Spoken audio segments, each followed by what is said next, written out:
You're welcome back to the channel. You're welcome to the third part of the full Revit tutorial where we've been modeling this 3-bedroom bungalow considering the contemporary style of architecture.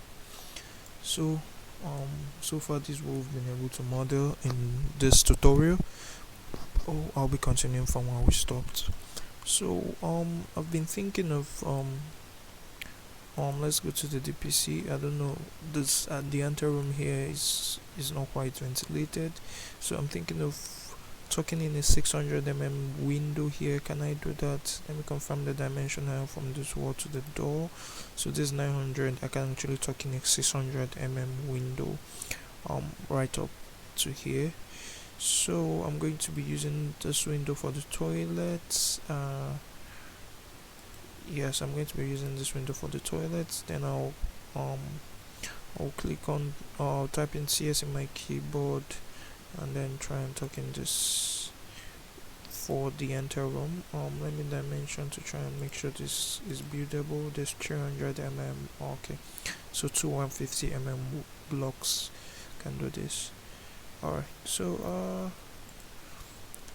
so I'm going to click on this window, and then since it's going to be quite small, as you can see, I don't want it like that. I don't want it like this actually, so I want it to just be the same size with these guys. Let me confirm. So this is 1600. Okay, so I'll click on this. I'm going to edit type, then I'm going to duplicate and call this 600 window. Now enter. Then for the height, I'm going to make this one 500, and I'll apply. I'll click OK, so the window goes up. And I want this to be at 500 for the seal height to be at 500 then enter. Okay, so I've managed to tuck in a window for the entire room right here, as you can see, to help at least lights and ventilates the entire room. So now one thing you notice is with this, what we've done so far is that we kind of have our floor here showing with walls and all these things. You can actually correct this using two tools. I'm going to show you the two tools. So the first tool is the join tool, but before you can be able to join a wall and a floor together, they need to be the same material need to be applied to the two of them. So if you don't want to do that, you can equally click on line work here, go to line style, and then you need to scroll and then find invincible lines. Invincible lines is just going to hide the line, as you can see, but the color of the floor is still going to be there. So that's not actually, that can equally help. Invisible lines can help you to hide lines you don't want to see in your 3D. But for this, I might just leave this at this for now, and then let's confirm some things we might be needing here for the windows. I want to make another window here, so I can click on CS and then click on this, change the seal height to be 500, so 510, no, not 500, 500. Okay, yeah. Then I want to move this back by let's say 1 meter. From this to this is 1 meter. Then I might want to call this 1 meter as well.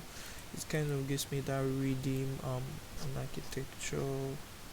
Okay, so yeah. Alright, so for this wall, I've been thinking of something. So this is what I want to do. I'm going to go to architecture. I'm going to click on window, and there's this window. Yeah, the one, it's triple sash plain window. The window is actually very long from in my template, so I'm going to try and balance this in the center. If I go to my 3D, you can actually see the window. The window is quite tall, it's quite huge, as you can see, but it might just likely serve the purpose we want it to serve.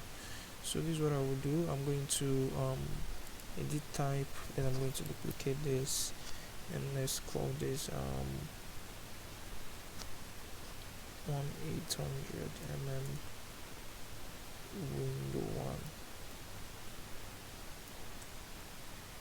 1. Okay, please always do remember to always duplicate so you will not lose the original one.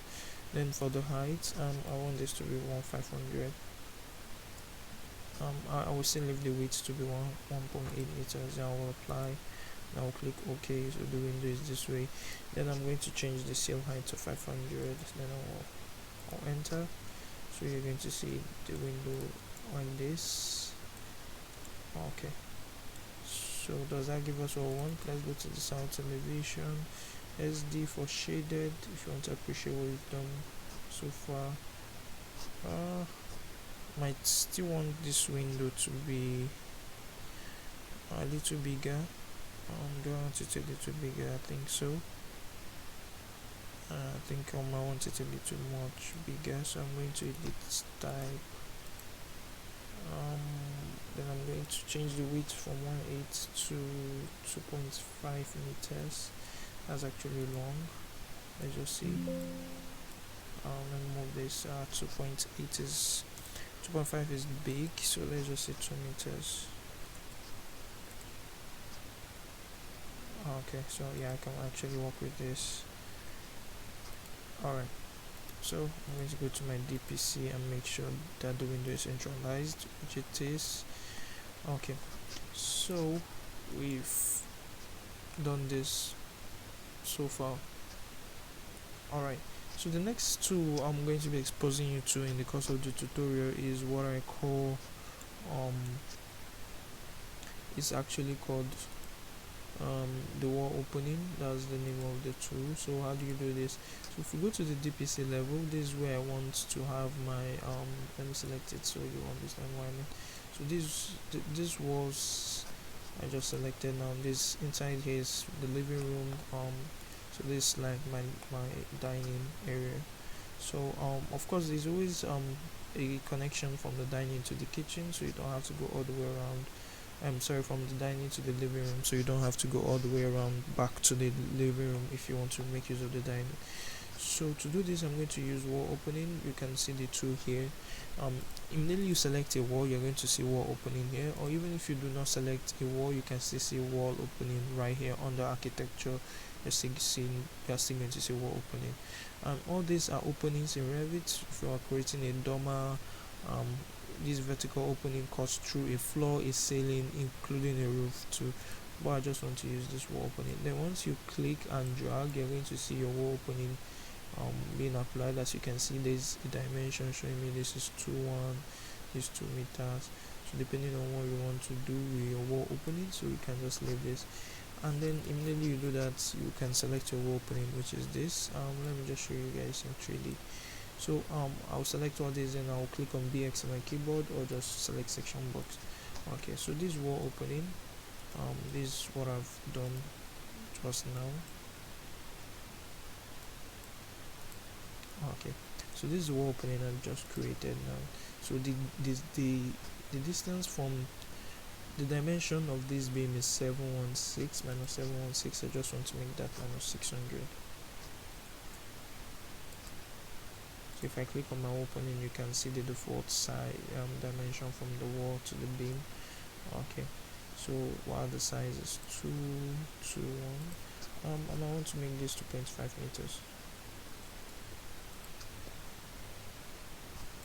Okay,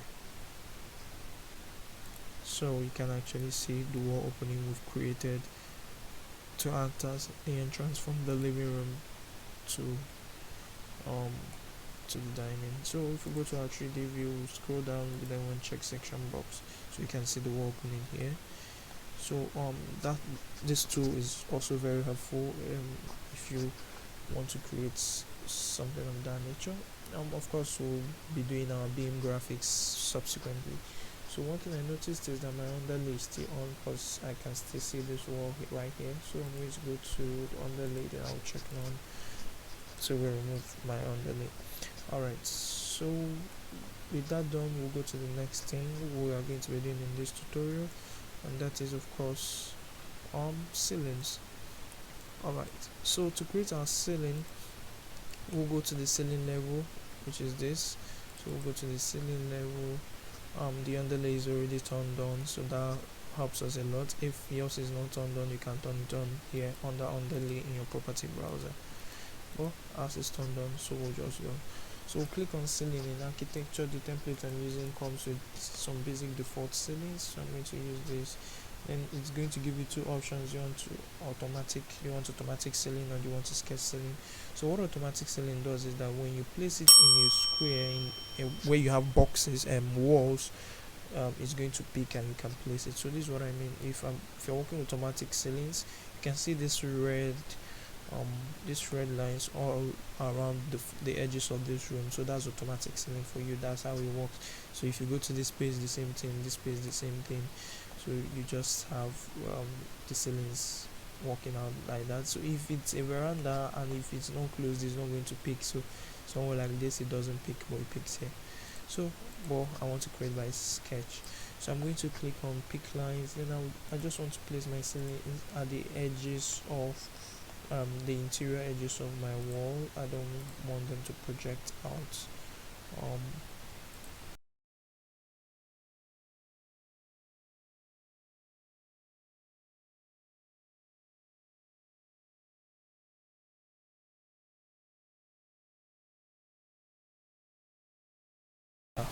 We've created a ceiling. As you can see here, the ceiling is just inside. So you can also change the material for this ceiling if you do not like it. So you can see the ceiling right here. Alright, so that's said and done. We'll just go straight and create our roof. So to create our roof, we'll go to the roof level, and then we'll check underlay to DPC for us to see the walls of our DPC as our dump, of course. Alright, so for our roof, we are going to be doing we're going to be making a shed roof. So it's going to slope all the way to the back, and we'll probably pull water collectors and then drain the water down from the roof. So we'll go to roof. Sorry, I forgot to show you something there. Under this drop down icon, if you click on it, you're going to see basic ways you can create your roof and some things, some elements of any roof, such as the soffit, the fascia, and then the gutter. We'll make use of these guys later on. So you can equally create your roof by extrusion, you can create by phase, or you can create by footprint. For this tutorial, I'm going to create by footprint. Now I'm going to use pick lines again. You can select the type of roof you want to use. I just want to use this 5mm roof that is in the template I'm using. Then I'm going to be picking my roof overhang to be 600. Sorry, not 600 or 0. And then I'm going to be creating my roof inside. I'm picking the interior walls, the inside part of the wall, not the outer one, because I want to hide the roof at the end of the day. So I don't want the roof to be visible from the front and the side elevations. I want it to be visible only from the back, because that's where I want to put water collectors for the roof. Okay.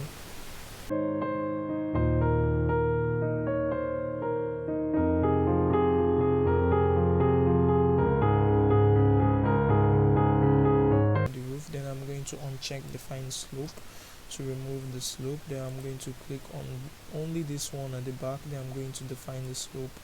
Then I'm going to change the degree to maybe a healthy 10. Be okay. Can you even go less than that? You can go higher than that depending on the type of roofing sheet you want to use. So I'll just finish this. So you're going to see this way, but when you go to your 3D, you're going to see the roof we just created. So as you can see, 10 is even very high for our roof. 10 is quite stepped. I don't want that, so I'm going to look at 5. Okay, 5 is a bit close to what I want. 3 is okay.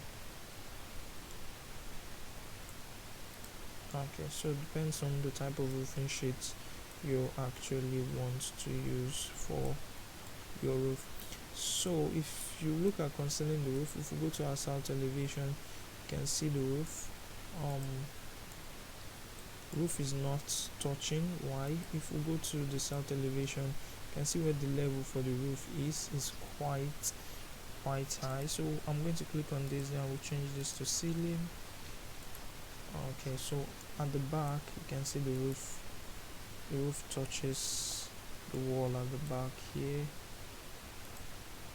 So I want to apply a base offset to like 10, no, let's say 15. Okay, so this is what we want. So if you want to attach your walls to the roof, so the same, you can just hover around one particular wall and click on tab to select all the walls. As you can see, so you have some walls selected. You can still hover around some and then select tab, and then you highlight the exterior walls, most of them. And if you go to your 3D, you can now attach top and base. Then you click on you click on the roof. But I don't normally like doing that, because it's sometimes when you want to move your roof, all of them gets attached at the same time, all in the same period of time. So if you delete the roof, or if you change the height, the whole walls will change. So I don't want that actually. So but I'm concealing my roof, so I don't want the roof to be visible in the elevations. So I'm going to go to this front elevation at the south. Then I'm going to be using this tool, which is the edit profile tool, or might just decide to just drag this all up.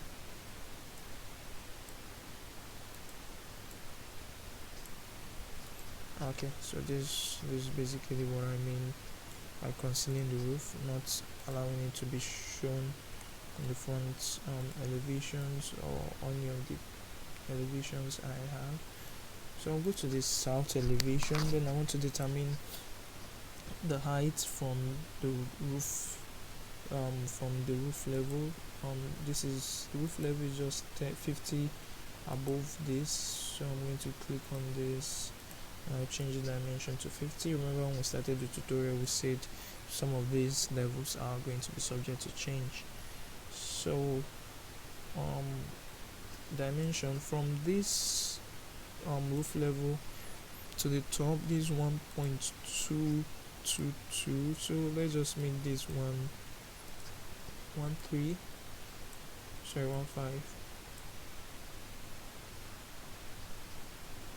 There is 152 steps.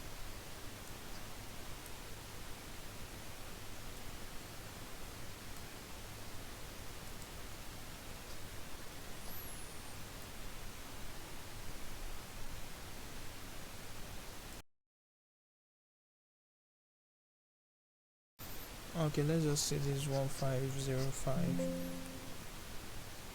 So if I go to my 3D level, we're going to see this. Then I'm going to use the AL tool, which is the align tool, to pick the top of this, and make sure they are in the same level. Then AL2 again, sorry, not SL, AL.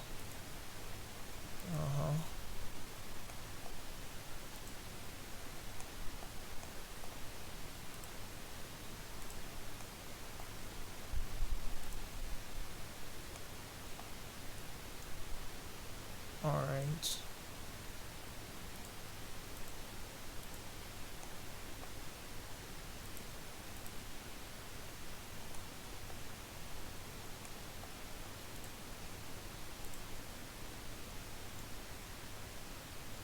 Okay, so we have a little bit of an issue here.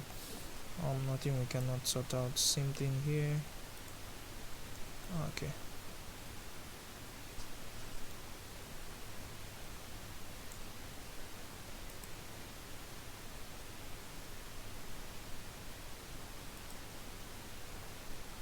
Might be thinking this is two-stepped at the moment, so yeah. So that's one thing about the align to just bring down one wall, the others are going to come down. So this particular wall is running all through to this part. I don't want it to do that.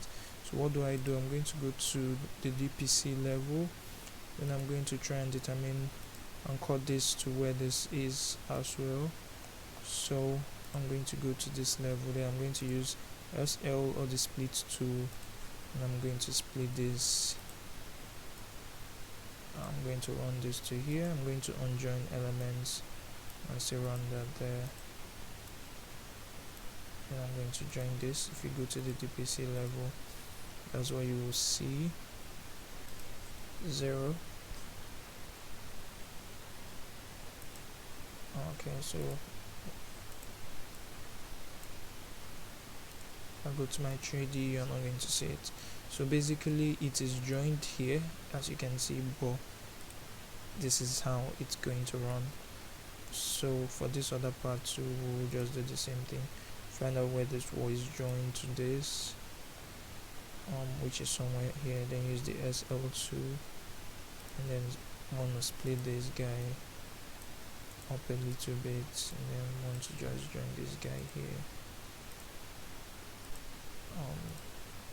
Sorry.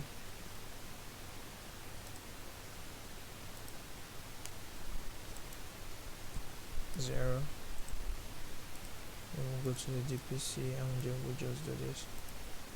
Alright, so we've just created our roof and we've managed to hide the roof not to be visible from the front elevations, from the front or from the side elevation. Okay, so right here you can see the slope of our roof and where our roof is dropping to at the back, where we have water collectors. I don't think I made such provision for the roof at this other side. No, I didn't, so which is actually not really nice. So I want this to also have an overhang of 600.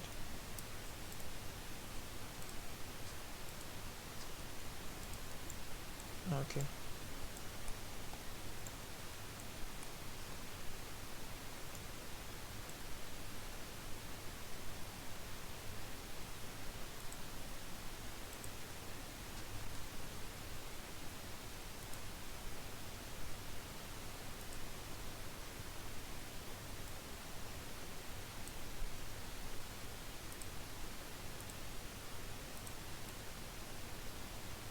Okay, so I use the edit wall tool to edit this wall. I just want something like this, so I'm going to use the join tool to join this, and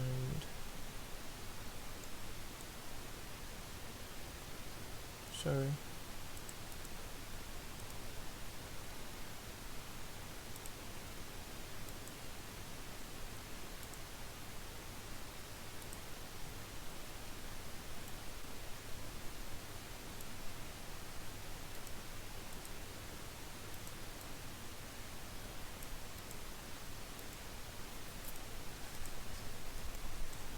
Okay, so this is what I want to achieve at the end of the day. Alright, so we'll still go back to architecture. On the roof, we'll click on this drop down icon, then we'll click on fascia, we'll click on the edit type, and then we want to be sure the type of fascia we want to use. So this is 235, almost close to 225 for the fascia. I just want to use that.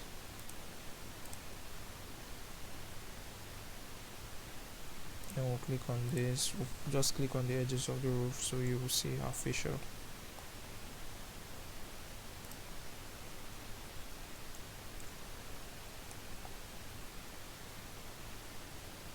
Okay, so I've seen another place I didn't actually think about well during the roof planning. So 602 for the overhang. Okay, so we'll click on this roof, then we'll click on add segment / remove. Okay, and we'll click on this too. Alright, this side we'll do the same thing we did for the other side.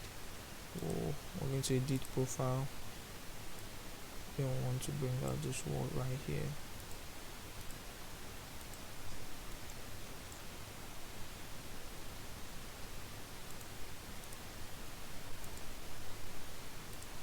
with the profile again, and then we'll just bring this wall back here. We'll remove constraints.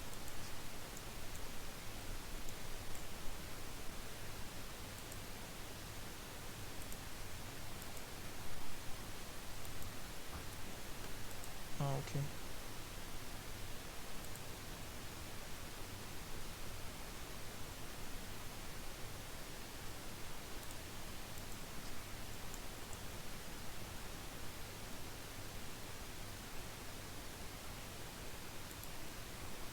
Alright, so we'll click on this, and then we'll just bring let me just do this in the DPC level.